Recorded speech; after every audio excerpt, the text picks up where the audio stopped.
नवरात्रि के समय में आखिर क्यों कलश स्थापन किया जाता है? क्यों मटके में पानी भर के आम के पत्तियों को सजा के उसमें नारियल रख के क्यों उसे घर में स्थापन किया जाता है? आइए जानिए इस वीडियो में। नवरात्रि में कलश, मटका या लोटा रखने का बहुत ही पवित्र महत्व है। इसे घट स्थापना या कलश स्थापना भी कहा जाता है। ये नवरात्रि की शुरुआत का पहला और सबसे महत्वपूर्ण विधि होता है। कलश में दुर्गा माँ का प्रतीक माना जाता है।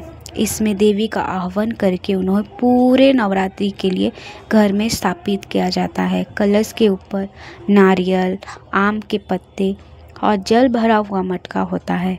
ये सृष्टि का जल, जीवन और प्रकृति का प्रतीक है। कलश स्थापन से घर में शक्ति, सुख, समृद्धि और शांति आती है। कलश के पास मिट्टी में जौ, गेहूँ या अन्य बीज बोया जाता है। ये उगता है और नया जीवन, वृद्धि और आशीर्वाद का प्रतीक होता है।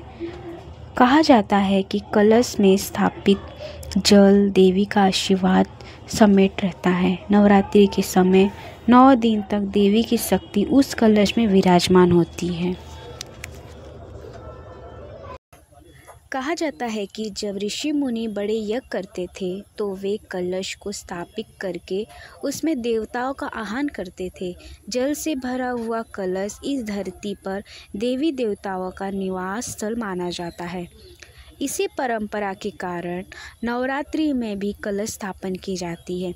मान्यता है कि जब भक्त माँ दुर्गा की पूजा के लिए कलश रखते हैं तो उस कलश में माँ दुर्गा अपने परिवार सहित विराजमान हो जाती हैं। 9 दिन तक वह घर में सुख शांति का संचार करती है।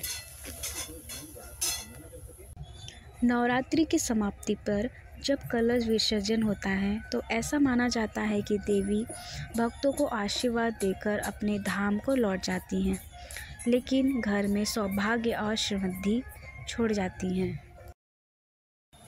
इसलिए कलश स्थापना के बिना नवरात्रि पूजा अधूरी मानी जाती है।